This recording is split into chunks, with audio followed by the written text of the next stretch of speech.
وَأَوْفُوا بِعَهْدِ اللَّهِ إِذَا عَاهَدتُّمْ وَلَا تَنقُضُوا الْأَيْمَانَ بَعْدَ تَوْكِيدِهَا، اور دیکھو اللہ کے عہد کو پورا کرو جب کہ تم وہ عہد کر چکے ہو، جو بنی اسرائیل سے اذ اخذ اللہ میثاقکم، وہ جو بار بار آیا ہے، یہ تو تفصیل تو پھر جو ہے مدنی صورتوں میں آئی ہے جو ہم پڑھ چکے ہیں، وہ بعد میں نازل ہوں گی، ابھی گویا کہ اس کی طرف اشارہ کیا جا رہا ہے تاکہ جو ان کے صاحب علم ہے وہ بات کو پا لیں، سمجھ لیں۔ عاقلہ را اشارہ کافی است۔ وَأَوْفُوا بِعَهْدِ اللَّهِ إِذَا عَاهَدتُّمْ، دیکھو اللہ کے عہد کو پورا کرو جب کہ تم نے عہد کیا ہے۔ وَلَا تَنقُضُوا الْأَيْمَانَ بَعْدَ تَوْكِيدِهَا، اور اپنی قسموں کو مضبوطی سے باندھنے کے بعد مت توڑا کرو۔ وَقَدْ جَعَلْتُمُ اللَّهَ عَلَيْكُمْ كَفِيلًا، اور اس پر تم نے اللہ کو کفیل بنایا ہے، اللہ کو گواہ بنا کر قسمیں کھائی ہیں، اللہ کو گواہ بنا کر تم نے عہد کیے تھے۔ إِنَّ اللَّهَ يَعْلَمُ مَا تَفْعَلُونَ، اللہ جانتا ہے جو کچھ کہ تم کر رہے ہو۔ وَلَا تَكُونُوا كَالَّتِي نَقَضَتْ غَزْلَهَا مِن بَعْدِ قُوَّةٍ أَنْكَاثًا، اس عورت کے مانند نہ بن جاؤ، اس دیوانی عورت کے مانند کہ جس نے بڑی محنت اور مشقت سے سود کھاتا اور پھر اسے ٹکڑے ٹکڑے کر دیا۔ یہ گویا کہ ایک تمثیل دی گئی ہے، منتظر چلے آ رہے تھے تم نبی کی آمد کے، تم تو ان کے حوالے سے اپنے جو لوگ تھے یہاں کے عرب انہیں دھمکایا کرتے تھے کہ جب وہ آئیں گے تو ہم ان کے ساتھ ہو کر جنگ کریں گے، تو پھر یہ کہ تم ہمیں کبھی شکست نہیں دے سکو گے۔ اب یہ کیا ہو رہا ہے کہ جب اس نبی کا ظہور ہو رہا ہے تو اب تمہارے دل میں طرح طرح کے خیالات آ رہے ہیں، تو کیا اس بوڑھی عورت کی طرح کہ جس کی عقل ماری گئی تھی، بڑی محنت سے سود کھاتی تھی اور پھر توڑ دیتی تھی، تو تم اپنا یہ سارا جو تانا بانا بنے بیٹھے تھے اب تک، اب تم چاہتے ہو کہ اس کو توڑ دو اور تار تار کر دو۔ وَلَا تَكُونُوا كَالَّتِي نَقَضَتْ غَزْلَهَا مِن بَعْدِ قُوَّةٍ أَنْكَاثًا تَتَّخِذُونَ أَيْمَانَكُمْ دَخْلًا بَيْنَكُمْ أَن تَكُونَ أُمَّةٌ هِيَ أَرْبَىٰ مِنْ أُمَّةٍ، تم نے اپنی قسموں کو دخل دینے کا ذریعہ بنا لیا ہے اپنے مابین، مبادا کوئی اور قوم کسی دوسری قوم سے چڑھتی ہوئی نہ ہو جائے۔ یعنی تمہاری یہ قومی کشاکش ہے کہ تم نہیں چاہتے کہ بنی اسماعیل جو ہیں اب انہیں یہ سبقت حاصل ہو جائے، یہ فضیلت حاصل ہو جائے جو بنی اسرائیل کو حاصل تھی 2000 برس۔ ان تکون امۃ ہی اربع من امۃ، مبادا ہو جائے ایک قوم دوسری قوم سے بڑھی ہوئی، دوسری قوم سے افضل۔ اب یہاں نام نہیں ابھی لیے جا رہے ہیں، جیسا کہ میں نے عرض کیا اشاروں کنایوں میں باتیں ہو رہی ہیں تاکہ اہل کتاب کے جو اہل علم تھے ان تک یہ بات پہنچ جائے، ان کے دلوں کے اندر اتر جائے۔ اب قسمیں کھا رہے ہیں کہ ہم تو نہیں مانیں گے، اگر واقعی یہ وہی نبی ہے لیکن ہے یہ بنی اسماعیل میں سے، یہ امیین میں سے، تو نہیں مانیں گے۔ قسمیں کھا کھا کر ایک دوسرے کے ساتھ جو ہے وہ عہد کر رہے ہیں، تو یہ کیا کر رہے ہو؟ وَلَا تَكُونُوا كَالَّتِي نَقَضَتْ غَزْلَهَا مِن بَعْدِ قُوَّةٍ أَنْكَاثًا تَتَّخِذُونَ أَيْمَانَكُمْ دَخْلًا بَيْنَكُمْ أَن تَكُونَ أُمَّةٌ هِيَ أَرْبَىٰ مِنْ أُمَّةٍ إِنَّمَا يَبْلُوكُمُ اللَّهُ بِهِ، یہ تو اللہ تعالیٰ تمہیں آزما رہا ہے اس کے ذریعے سے۔ دیکھنا یہ ہے کہ تم حق پرست ہو یا نسل پرست ہو۔ اگر تو نسل پرست ہو تو پھر اللہ سے تمہارا کوئی تعلق نہیں، اگر حق پرست ہے تو اللہ تعالیٰ نے اگر تمہاری نسل کے اندر رکھا ہوا تھا اب کسی اور نسل میں رکھ دیا ہے، اور پھر یہ کہ وہ اتنی دور کی نسل بھی نہیں، ابراہیم ہی کی نسل سے ہے۔ تمہارے جد امجد جو ابراہیم ہے انہی کی ایک شاخ تم ہو، تو انہی کی ایک شاخ جو ہے وہ محمد رسول اللہ کی قوم ہے، تو ان کو ہم نے چن لیا ہے۔ ان تکون امۃ ہی اربع من امۃ، اسی میں تم اسی جو ہے بغیم بینہم کے حوالے سے اب تم جو ہے اس آزمائش میں ناکام ہو رہے ہو۔ انما یبلوکم اللہ بہ، یہ تو اللہ تمہاری آزمائش کر رہا ہے۔ وَلَيُبَيِّنَنَّ لَكُمْ يَوْمَ الْقِيَامَةِ مَا كُنْتُمْ فِيهِ تَخْتَلِفُونَ، اور پھر اللہ تعالیٰ لازماً ظاہر کر دے گا تمہارے لیے قیامت کے دن جو کچھ کہ تم جس میں اختلاف تم نے کیا تھا۔ وَلَوْ شَاءَ اللَّهُ لَجَعَلَكُمْ أُمَّةً وَاحِدَةً، اللہ چاہتا تمہیں ایک ہی امت بنا دیتا، یہ تفریقی نہ ہوتی کہ ایک امت کو ہٹا کر دوسری امت کو ہم لے آئے، ایک امت کو ہم معزول کر رہے ہیں دوسری امت کو لا رہے ہیں۔ ہم چاہتے یہ بھی کر سکتے تھے، تمہارے ہی اندر جو ہے ایک اور نشأت ثانیہ ہو جاتی، نشأت ثالثہ ہو جاتی۔ ایک نشأت ثانیہ تو ہو چکی تھی، ایک مرتبہ نیبوکڈنیزر کے ہاتھوں برباد ہوئے ہیکل سلیمانی تباہ ہو گیا تھا، پھر حضرت عزیر علیہ السلام کی دعوت توبہ اور اصلاح کے ذریعے سے تمہارے اندر دوبارہ ایک زندگی پیدا ہو گئی، تمہیں پھر ایک اور عروج ہوا، اب کر سکتے تھے یہ، اب پھر تیسری مرتبہ پھر تمہارے اندر ہی کوئی دعوت اچھی اٹھتی، تمہارے اندر ہی ہم کوئی نبی بھیج دیتے، وہ تمہارے اندر سے پھر جو ہے اصلاح کی ایک تحریک اٹھاتا، اور پھر تم سیدھے راستے پر آتے اور اللہ تعالیٰ تم پر رحم فرما دیتا اور قرآن بھی تمہیں کو دے دیتا۔ اللہ کر سکتا تھا۔ لو شاء اللہ لجعلکم امۃ واحدہ ولکن یضل من یشاء ویہدی من یشاء، لیکن اللہ تعالیٰ کا فیصلہ یہی ہے، وہ ہدایت دیتا ہے جو چاہتا ہے، اور وہ ہدایت اور گمراہ کرتا ہے جس کو چاہتا ہے، اور یہ دونوں ترجمے ہوں گے، وہ ہدایت دیتا ہے اس کو جو ہدایت کا طالب ہے، اور گمراہ کرتا ہے اس کو جو گمراہی کا طالب ہے۔ وَلَتُسْأَلُنَّ عَمَّا كُنتُمْ تَعْمَلُونَ، اور تم سے پوچھا جائے گا، باز پرس ہوگی اب جو کچھ تم کر رہے ہو۔ تم ایک بہت بڑے امتحان سے اب دو چار ہو رہے ہو، تمہارے پاس علم ہے، تمہارے پاس کتاب ہے۔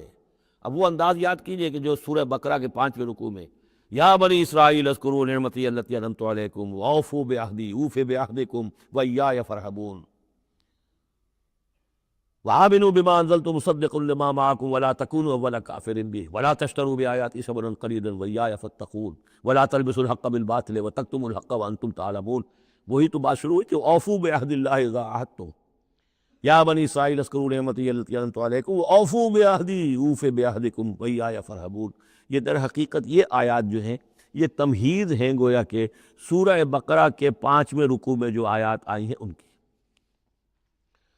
وَلَا تَتَّخِذُوا أَيْمَانَكُمْ دَخَلًا بَيْنَكُمْ فَتَزِلَّ قَدَمٌ بَعْدَ ثُبُوتِهَا۔ اب دیکھو اپنی قسمیں جو کھا کھا کے اب تم ایک دوسرے کے ساتھ معاہدے کر رہے ہو کہ ہم نہیں مانیں گے، نہیں مان لائیں گے، نہ ان قسموں کو تم اپنے درمیان دھوکے کا ذریعہ بناؤ کہ ایک قدم جمنے کے بعد اور پھسل جائے۔ تمہارے دل میں بات آ چکی ہے، تم پہچان چکے ہو، یعرفونہ کما یعرفون ابناءہم، اب تم پھسلو گے تو ظاہر بات ہے کہ فنہارا بہی فی نار جہنم، تو پھر تو یہ کہ سیدھے سیدھے جہنم کی آگ میں گرو گے۔ وَتَذُوقُوا السُّوءَ بِمَا صَدَدتُّم عَن سَبِيلِ اللَّهِ، اور تمہیں برائی کا مزہ چکھنا پڑے، عذاب کا مزہ چکھنا پڑے بسبب اس کے کہ تم نے روکا لوگوں کو اللہ کے راستے سے۔ تمہیں تو چاہیے تھا کہ سب سے پہلے کھڑے ہو کر گواہی دیتے۔ وَمَنْ أَظْلَمُ مِمَّنْ كَتَبَ شَهَادَةً عِندَهُ مِنَ اللَّهِ، تم کہتے کہ ہاں بالکل ٹھیک ہے، ہماری کتابوں میں جو تھی یقیناً محمد اللہ کے رسول ہیں، سب سے پہلے تمہیں بڑھ کر ان کی توثیق کرنی چاہیے۔ وَلَا تَكُونُوا أَوَّلَ كَافِرٍ بِهِ، کہاں تم سب سے پہلے کافر ہوئے جا رہے ہو۔ وَلَكُمْ عَذَابٌ عَظِيمٌ، اور تمہارے لیے بہت بڑا عذاب ہے۔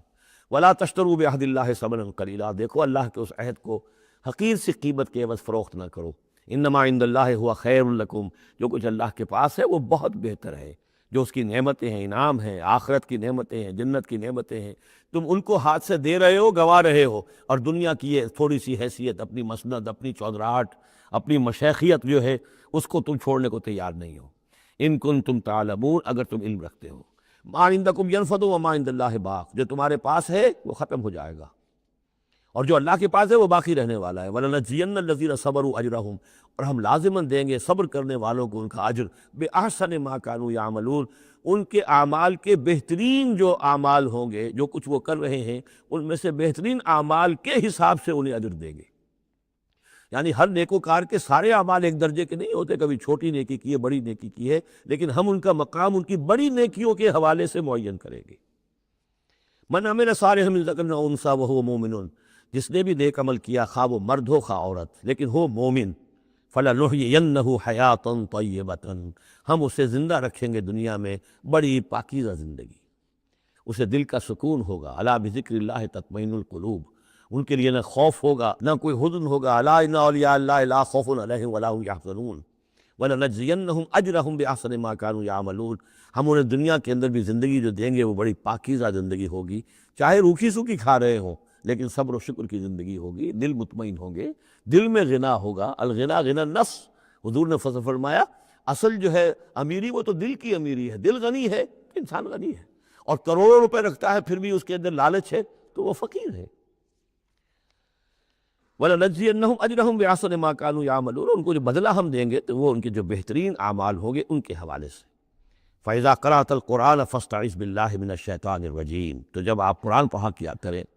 تو اللہ کی پناہ طلب کر لیا کیجئے مردود شیطان سے۔ یہ ہے حکم جس پر کہ ہم عمل کرتے ہیں، جب بھی قرآن پڑھنا ہو تو پہلے اعوذ باللہ من الشیطان الرجیم تعوذ کرتے۔ انہ لیس لہ سلطان علی الذین آمنوا، یقیناً اس کے پاس کوئی سند نہیں ہے، اختیار نہیں ہے، کوئی طاقت نہیں ہے ان لوگوں پر کہ جو ایمان لائے، وعلی ربہم یتوکلون، اور جو اپنے رب پر توکل کرتے ہوں۔ انما سلطانہ، اس کا زور چلتا ہے علی الذین یتولونہ، ان پر جو خود اس کے دوست بنتے ہیں، اس کو اپنا حمایتی بناتے ہیں، اس سے دوستیاں کاٹتے ہیں۔ والذین ہم بہ مشرکون، اور جنہوں نے کہ اسے شریک کیا ہوا اللہ کے ساتھ، اللہ کی اطاعت کی بجائے اس کی اطاعت کر رہے۔ وَإِذَا بَدَّلْنَا آیَةً مَكَانَ آیَةٍ وَاللَّهُ أَعْلَمُ بِمَا يُنَزِّلُ قَالُوا إِنَّمَا أَنْتَ مُفْتَرٍ، اور جب ہم کوئی ایک آیت کی جگہ دوسری آیت بدل دیتے ہیں، وہ میں عرض کر چکا ہوں، یہ سارے مضامین سورہ بقرہ میں آ چکے ہیں، مَا نَنسَخْ مِنْ آیَةٍ أَوْ نُنْسِهَا نَأْتِ بِخَيْرٍ مِنْهَا أَوْ مِثْلِهَا، وہی مضمون ہے یہ۔ جب ہم ایک آیت کی جگہ کوئی دوسری آیت بدلتے ہیں، واللہ عالم بما ینزل، اور یہ کوئی الٹ اپ نہیں ہے، اللہ دوست نازل فرما رہا ہے، خوب جانتا ہے۔ ایک دور میں وہ حکم صحیح تھا، اب حالات بدل گئے، اب یہ حکم صحیح ہے۔ قالوا انما انت مفتر، وہ کہتے ہیں یہ تو آپ افتراء کر رہے ہیں، پہلے یہ کہا تھا اب یہ کہہ رہے ہیں، اگر اللہ کا کلام ہوتا اس میں تبدیلی کیسے ہو سکتی ہے؟ بل اکثرهم لا يعلمون، لیکن ان کی اکثریت علم سے آ رہی ہے۔ قل نزلہ روح القدس، کہہ دیجئے اس کو اتارا ہے روح القدس۔ اب یہ روح کا لفظ حضرت جبرائیل کے لیے نوٹ کر لیجئے۔ قل نزلہ، اتارا ہے اس کو روح القدس نے، پاک فرشتے نے، من ربک، آپ کے رب کی طرف سے، بالحق، کے حق کے ساتھ، لیثبت الذین آمنوا، تاکہ اہل ایمان کے دلوں کو اور ان کے قدموں کو جمائے۔ اس سے پہلے جو ہے کذالک لنثبت بہ فؤادک ورتلناہ ترتیلا، یہ آ جائے گا آگے چل کر، تاکہ حضور کے دل کو بھی تثبیت ہو اس سے، اور اہل ایمان کے دلوں کو بھی اس سے ثبات ملے۔ وہدی وبشریٰ للمسلمین، یعنی جیسے جیسے حالات بدل رہے ایسے ایسے، اب جائے ایک قصہ جو ہے آدم و ابلیس کا ایک دفعہ آیا، پھر دوسری دفعہ آیا، پھر تیسری دفعہ آیا، اس میں کوئی تھوڑا تھوڑا فرق بھی آ رہا ہے، ایک چیز وہاں بیان کی گئی، ایک چیز اب یہاں واضح کی جا رہی ہے۔ یہ ساری چیزیں جو ہیں یہ اس لیے ہیں تاکہ بدلتے ہوئے حالات میں اہل ایمان کو ہر حال، ہر دور کے حالات کے مطابق جو ہے وہ اپنی رہنمائی کا سامان مل جائے۔ وَلَقَدْ نَعْلَمُ أَنَّهُمْ يَقُولُونَ إِنَّمَا يُعَلِّمُهُ بَشَرٌ، اور ہمیں خوب معلوم ہے کہ وہ یہ کہتے ہیں کہ یہ تو انہیں ایک انسان سکھا رہا ہے،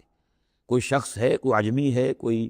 ہو سکتا ہے اہل کتاب میں سے ہو، بہت بڑا عالم ہے، اسے اپنے گھر میں انہوں نے رکھا ہوا ہے اور اس سے یہ چیزیں سیکھتے ہیں۔ لسان الذی یلحدون الیہ اعجمی، جس شخص کی طرف یہ منسوب کر رہے ہیں اس قرآن کو اپنے اسی غلط خیال کے حوالے سے، اس کو تو کہتے ہیں عجمی ہے، وہ عربی نہیں ہے۔ وَهَذَا لِسَانٌ عَرَبِيٌّ مُبِينٌ، اور یہ قرآن نازل ہو رہا ہے اس زبان میں، عربی میں، جو بالکل صاف ہے، کوئی عجمی جو ہے ایسی صاف زبان کہتے بولے گا۔ ان الذین لا یؤمنون بآیات اللہ، یقیناً جو لوگ اللہ کی آیات پر ایمان نہیں رکھتے، لا یہدیہم اللہ، اللہ تعالیٰ بھی اب انہیں ہدایت نہیں دے گا، زبردستی ہدایت دینا اللہ کی سنت نہیں، اللہ کا طریقہ نہیں۔ وَلَهُمْ عَذَابٌ علیم، اور ان کے لیے دردناک عذاب ہے۔ انما یفتری الکذب الذین لا یؤمنون بآیات اللہ، افتراء بازی تو وہ کر رہے ہیں، جھوٹ وہ گھڑ رہے ہیں جو اللہ کی آیات پر ایمان نہیں رکھتے۔ وَأُولَٰئِکَ هُمُ الْكَاذِبُونَ، اور حقیقت میں وہ ہے کہ جو جھوٹے ہیں۔ من کفر باللہ من بعد ایمانہ، اور جو شخص ایمان لانے کے بعد اللہ کے ساتھ کفر کرے گا۔ اب اس میں بھی دونوں باتیں ہیں، ایک تو یہ کہ دل میں ایمان آ گیا، اگرچہ ابھی اس نے اعلان نہیں کیا، لیکن دل میں ایمان آ چکا، کوئی عالم ہے، اس کو سمجھ میں آ گئی بات صحیح ہے۔ یہ بھی میں آپ کو یاد آ گئی تو بتا دیتا ہوں، اسی شہر کراچی میں اس وقت ایک بہت بڑے عالم دین ہیں اور بہت اس وقت معروف ہیں، مشہور ہیں۔ انہوں نے کہا کہ میں نے آپ کا ایک ایک حرف پڑھا ہے اور مجھے آپ کی کسی بات سے کوئی اختلاف نہیں، لیکن ہم آپ کا ساتھ نہیں دے سکتے، اس لیے کہ ہم آپ کا ساتھ دیں گے تو اپنی برادری سے نکال دیے جائیں گے۔ ہماری علماء کی اپنی اپنی برادریاں ہیں، اور ایسے ہی ایک عالم دین پنجاب کے بھی ہیں، انہوں نے بھی یہ کہا، میں نے ہر چیز پڑھی ہے، صرف ایک چیز سے مجھے آپ کے اختلاف ہے، اور وہ یہ کہ جو زمینداری کے بارے میں مولانا تحسین صاحب کی بات کی آپ نے تائید کی ہے، بس باقی مجھے آپ کی کسی چیز سے اختلاف نہیں، لیکن ہم آپ کا ساتھ نہیں دے سکتے۔ تو جن پر حق واضح ہو جائے، پھر وہ مصلحتوں کے تحت، وہ مصلحتیں پھر دل کو سمجھانے کے لیے ہوتی تو یہی ہے، اب ہمارا مدرسہ چل رہا ہے، ہمارا نام چل رہا ہے، اس سے خیر ہو رہا ہے، ہمیں اس برادری سے باہر نکال دیا جائے گا، پھر ہماری بات کو اور سنے گا اور ہمارا جو خیر ہے وہ بند ہو جائے گا۔ آدمی انسان کو ریشنلائز تو کرتا ہے اپنے آپ کو مطمئن کرنے کے لیے۔ من کفر باللہ بعد ایمانہ، جو شخص کفر کرے اللہ پر اس نے ایمان کے بعد، الا من اکرہ، سوائے اس کے کہ کوئی شخص مجبور کر دیا گیا ہو، اس کی جان پر بن گئی ہو، وقلبہ مطمئن بالایمان، اور اس کا دل ایمان پر جمع ہوا ہو، ولکن من شرح بالکفر، لیکن جو شخص کفر کے لیے پھر اپنے سینوں کو کھول دے گا صدرن، فعلیہم غضب من اللہ ولہم عذاب عظیم، ان پر اللہ کا غضب ہے اور ان کے لیے بہت بڑا عذاب ہے۔ اور یہ دونوں پر اس کا انطباق ہوگا، ایک انکشاف ہو گیا، اگرچہ ابھی زبان سے کہنے کی نوبت نہیں آئی، اور ایک یہ کہ زبان سے کہہ بھی دیا ہاں ہم ایمان لائے، بات صحیح ہے، اور پھر کسی مصلحت کی وجہ سے، کسی اپنے مفاد کی وجہ سے، کسی اپنی دھڑے بندے کی وجہ سے پھر واپس جائیں گے، تو ان کے لیے فرمایا من کفر باللہ من بعد ایمانہ الا من اکرہ وقلبہ مطمئن، ہاں جان بچانے کے لیے کلمہ کفر کہہ دینے کی اجازت ہے، دل جمع ہوا ہو،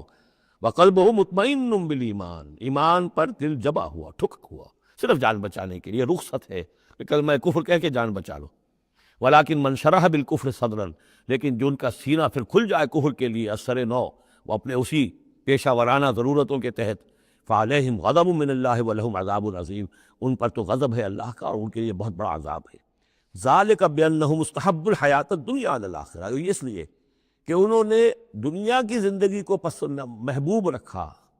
ترجیح دی آخرت کے مقابلے میں، وَأَنَّ اللَّهَ لَا يَهْدِي الْقَوْمَ الْكَافِرِينَ، اور اللہ تعالیٰ ایسے کافروں کو ہدایت نہیں دیتا۔ اولئک الذین طبع اللہ علی قلوبہم، یہ وہ لوگ ہیں جن کے دلوں پر اللہ نے مہر کر دی ہے، وسمعہم، اور ان کے کانوں پر، وابصارہم، اور ان کی آنکھوں پر، واولئک هم الغافلون، اب یہ لوگ بالکل غافل ہیں، حقیقت سے ان کا اب کوئی تعلق نہیں۔ لا جرم انہم فی الآخرۃ هم الخاسرون، اب اس میں کوئی شک نہیں، منطقی طور پر اب نتیجہ یہی ہے کہ آخرت میں یہی خسارے والے ہوں گے۔ ثم ان ربک للذین ہاجروا، ہجرت کا ذکر پہلے بھی آیا تھا، اب پھر آیا ہے۔ پھر آپ کا رب ان کے حق میں کہ جنہوں نے ہجرت کی من بعد ما فتنوا، جب کہ انہیں تکلیفیں پہنچائی گئیں، جب کہ انہیں فتنوں میں ڈالا گیا، جب کہ انہیں پرسیکیوٹ کیا گیا، تو اس وقت انہوں نے اگر ہجرت کی، ثم جاہدوا، پھر انہوں نے جہاد بھی کیا، وصبروا، اور صبر کیا، ان ربک من بعدھا لغفور رحیم، تو ان کی ان تمام جو بھی سرفروشیاں اور جو جانثاریاں ہیں، ان کے طفیل اللہ تعالیٰ جو ہے ان کے حق میں غفور اور رحیم ہے۔ یوم تاتی کل نفس تجادل عن نفسہا، جس دن کے یعنی قیامت کے دن ہر جان آئے گی اپنی طرف سے مدافعت کرتے ہوئے۔ ظاہر بات ہے کہ ہر جان چاہے گی کہ میری جان چھوٹے، مجھے بچایا جائے، جہنم سے بچایا جائے، جو بھی عذر پیش کر سکتی ہو وہ پیش کرے گی۔ وَتُوَفَّى كُلُّ نَفْسٍ مَّا عَمِلَتْ، لیکن پورا دے دیا جائے گا ہر جان کو جو بھی کچھ اس نے کمایا ہوگا، وَهُمْ لَا يُظْلَمُونَ، اور اس پر ظلم نہیں کیا جائے گا۔ وَضَرَبَ اللَّهُ مَثَلًا قَرْيَةً كَانَتْ آمِنَةً مُطْمَئِنَّةً يَأْتِيهَا رِزْقُهَا رَغَدًا مِّن كُلِّ مَكَانٍ، اور اللہ تعالیٰ نے مثال بیان کی ہے ایک بستی کی، کانت آمنۃ مطمئنۃ، وہ بڑے امن میں تھی اور مطمئن تھی، سکون، امن، جب امن کا گہوارہ۔ یاتیہا رزقہا رغدا من کل مکان، آتا تھا اس کے پاس رزق اس کا ہر طرف سے، چاروں طرف سے رزق چلا آتا تھا، رغد با فراغت، فکفرت بانعم اللہ، تو اس نے اللہ تعالیٰ کی نعمتوں کی ناشکری کی، کفران نعمت کیا۔ فاذاق اللہ لباس الجوع والخوف، تو اللہ تعالیٰ نے اس کو پھر پہنا دیا، اوڑھا دیا لباس بھوک کا اور خوف کا، بما کانوا یصنعون، ان کے کرتوتوں کے باعث۔ اس کے بارے میں مختلف آراء ہے، ایک تو یہ کہ ایک عام تمثیل ہے، ایک یہ کہ اس سے مراد جو ہے سبا کی قوم جس کا ذکر ہم پڑھیں گے آگے چل کر سورہ سبا کے اندر، اس کا تذکرہ ہے۔ ایک رائے یہ کہ یہ مکے کا ذکر ہو رہا ہے کہ حضور کی آمد کے بعد، جیسا کہ قاعدہ کلیہ ہم سورہ انعام میں، سورہ اعراف میں پڑھ چکے ہیں، رسول کی بعثت کے بعد اللہ تعالیٰ کی طرف سے لوگوں کے اوپر چھوٹے عذاب آتے تھے، آخری عذاب سے پہلے تو قحط کا عذاب پڑا تھا، اور عرب میں، اس میں مکے میں بہت ہی اجناس کی کمی ہو گئی تھی، بہت وہاں پر تنگی تھی، تو اس کی طرف اشارہ ہو رہا ہے کہ یہ شہر جو ہے مکہ بڑا آرام سے تھا، امن میں تھا، امن کا تو گہوارہ ہے ہی ہمیشہ سے، مطمئن تھا، اور رزق چلا آتا تھا، ہر طرف سے لوگ آ رہے ہیں، قافلے آ رہے ہیں، حاجی آ رہے ہیں، عمرے کے لیے لوگ آ رہے ہیں، چیزیں لے کر آ رہے ہیں، جانور جو ہیں وہ قربان ہو رہے ہیں۔ ظاہر بات ہے وہ قربان ہونے والے جانوروں کا گوشت کہاں جاتا تھا؟ یہ اہل مکہ ہیں، یہ اس کو کھاتے تھے،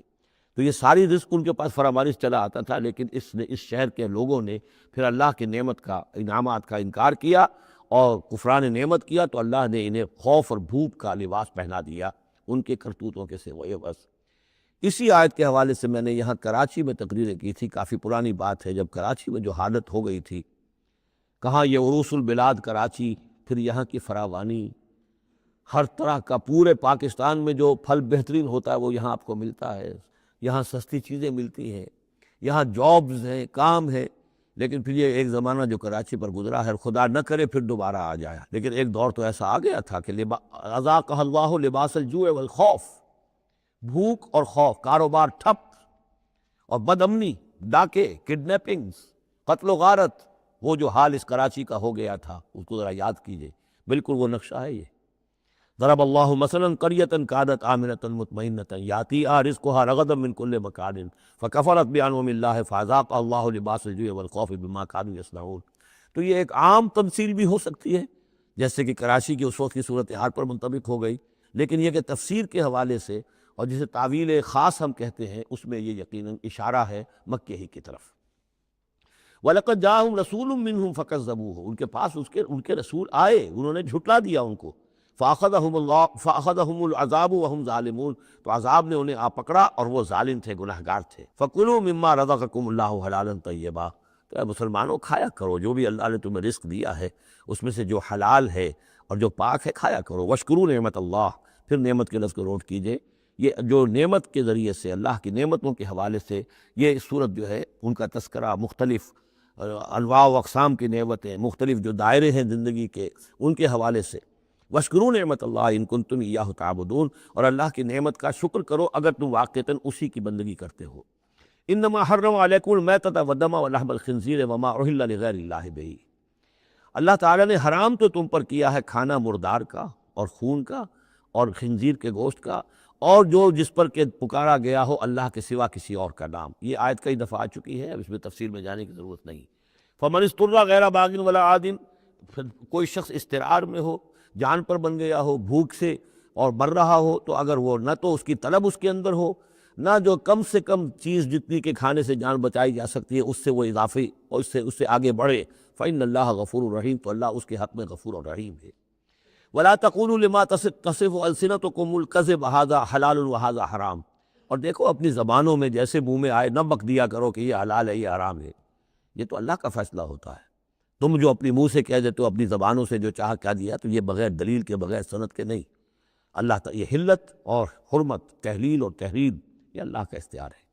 وَلَا تَقُولُوا لِمَن تَصِفُ أَلْسِنَتُكُمُ الْكَذِبَ، یہ جھوٹ جو اپنی زبان سے نکال دیتے ہو، هَذَا حَلَالٌ وَهَذَا حرام، یہ حلال ہے اور یہ حرام ہے، لِتَفْتَرُوا عَلَى اللَّهِ الْكَذِبَ، تاکہ تم اللہ کی طرف جھوٹ منسوب کرو۔ إِنَّ الَّذِينَ يَفْتَرُونَ عَلَى اللَّهِ الْكَذِبَ لَا يُفْلِحُونَ، یقیناً جو لوگ اللہ تعالیٰ کی طرف جھوٹ منسوب کریں گے وہ فلاح نہیں پائیں گے۔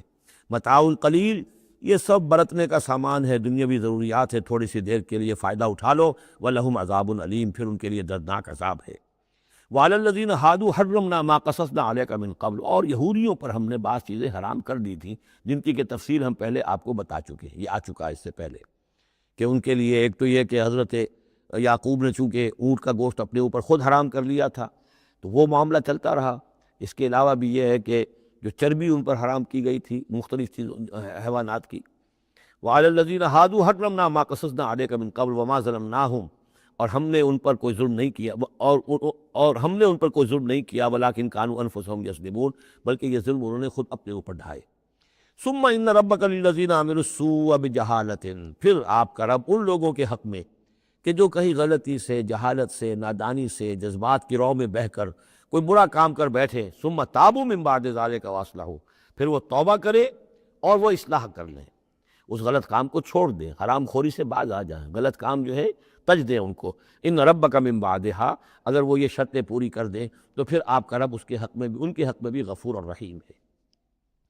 ان ابراہیم کان امۃ قانتا، یقیناً ابراہیم ایک امت تھے۔ اب یہ لفظ امت سمجھ لیجئے، اما یا امو کا جو اصل مفہوم ہے وہ قصد کرنا ہے۔ اب یہ امت وقت کے لیے بھی آتا ہے، بعد امت، وذکر بعد امت، سورہ یوسف میں ہم نے پڑھا ہے، وہ شخص جو ساقی تھا بادشاہ کا بھول گیا تھا، ایک مدت کے بعد اسے یاد آ گیا، جب ایک پوری ہو رہی ہے، زمانے کو بھی ہم کیونکہ فالو کرتے ہیں، ٹائم کو بھی، اور اسی طرح راستے کو بھی فالو کرتے ہیں، تو قصد کر رہے ہوتے ہیں اس کا، اس حوالے سے زمانے کو بھی مدت کہا گیا، راستے کو بھی جو ہے امت کہا گیا۔ پھر امت وہ بھی ہے کہ جو ہم مقصد لوگ ہیں، میرا بھی مقصد وہی ہے، آپ کا بھی وہی ہے، مسلمانوں کو جمع کرنے والا وہ مقصد ہے، کذالک جعلناکم امۃ وسطا لتکونوا شہداء علی الناس، تو یہ امت ہے۔ اسی طریقے سے گویا کہ ایک راستہ چلانے والے، ایک راستہ بنانے والے، ایک ریت ڈالنے والے حضرت ابراہیم تھے، جو اپنی ذات میں گویا کہ ایک امت تھے۔ ان ابراہیم کان امۃ قانتا، فرما بردار، للہ حنیفہ، اللہ کے فرما بردار اور بالکل یکسو، ولم یک من المشرکین، اور وہ ہرگز مشرکین میں سے نہیں تھے، شاکرا لانعمہ، وہ شکر گزار تھے اللہ تعالیٰ کی نعمتوں کے، اجتباہ اللہ نے انہیں پسند کر لیا تھا، وہداہ اور ہدایت دی تھی، الی صراط مستقیم، سیدھی راہ کی طرف، وآتیناہ فی الدنیا حسنہ، اور اسے دنیا میں بھی بھلائی اور خوبی عطا کی، وإنہ فی الآخرۃ لمن الصالحین، اور یقیناً آخرت میں بھی وہ ہمارے نیک بندوں میں ہیں۔ ثم اوحینا الیک، پھر ہم نے وحی کی آپ کی طرف اے محمد صلی اللہ علیہ وسلم، ان اتبع ملت ابراہیم حنیفہ، کہ پیروی کیجئے ملت ابراہیم کی یکسو ہو کر، وما کان من المشرکین، اور وہ ہرگز مشرکین میں سے نہ تھے۔ انما جعل السبت علی الذین اختلفوا فیہ، یقیناً یہ ہفتے کا دن ان لوگوں کے لیے معین کیا گیا جنہوں نے اس میں اختلاف ڈالا۔ اصل میں بنی اسرائیل کے لیے بھی دن جو تھا مقرر وہ جمعہ ہی کا دن تھا، لیکن انہوں نے اپنی شرارت کی وجہ سے ناقدری کی، جمعے کو چھوڑا اور ہفتے کا دن اختیار کیا، تو اللہ نے پھر وہی ان کے لیے مقرر کر دیا۔ وَإِنَّ رَبَّكَ لَيَحْكُمُ بَيْنَهُمْ يَوْمَ الْقِيَامَةِ فِي مَا كَانُوا فِيهِ يَخْتَلِفُونَ، اور یقیناً آپ کا رب ان کے مابین فیصلہ کرے گا قیامت کے دن ان تمام چیزوں میں جن میں وہ اختلاف کرتے رہے تھے۔ ادع الی سبیل ربک بالحکمۃ والموعظۃ الحسنۃ وجادلھم باللتی احسن، بلاؤ اور دعوت دو اپنے رب کے راستے کی طرف، جیسے کہ سورہ یوسف میں تھا قل ھذہ سبیلی ادعو الی اللہ علی بصیرۃ انا ومن اتبعنی، اے نبی کہہ دیجئے یہ میرا راستہ ہے، میں اللہ کی طرف بلا رہا ہوں، علی وجہ البصیرت، نہ صرف میں بلکہ میرے متبعین بھی۔ یہاں فرمایا بلاؤ اپنے رب کے راستے کی طرف بالحکمہ، دانائی کے ساتھ، والموعظہ، موعظۃ الحسنہ، اچھے وعظ، اچھی نصیحت، دل میں اتر جانے والی بات، وجادلھم باللتی احسن، اور اگر کہیں بحث کرنی پڑے، بحث و نزاع ہو تو وہ بھی بہت خوبصورتی کے ساتھ۔ ان ربک هو اعلم بمن ضل عن سبیلہ،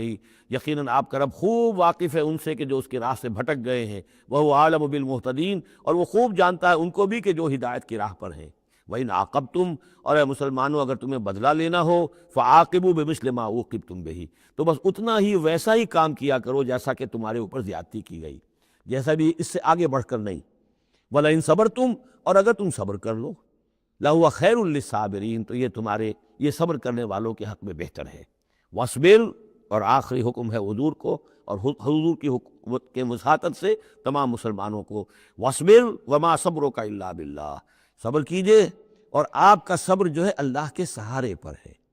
جتنا اللہ پر اعتماد ہے، توکل ہے، اس کے وعدوں پر جتنا یقین ہے، اتنا ہی صبر کر سکے گا انسان۔ وَاصْبِرْ وَمَا صَبْرُكَ إِلَّا بِاللَّهِ وَلَا تَحْزَنْ عَلَيْهِمْ،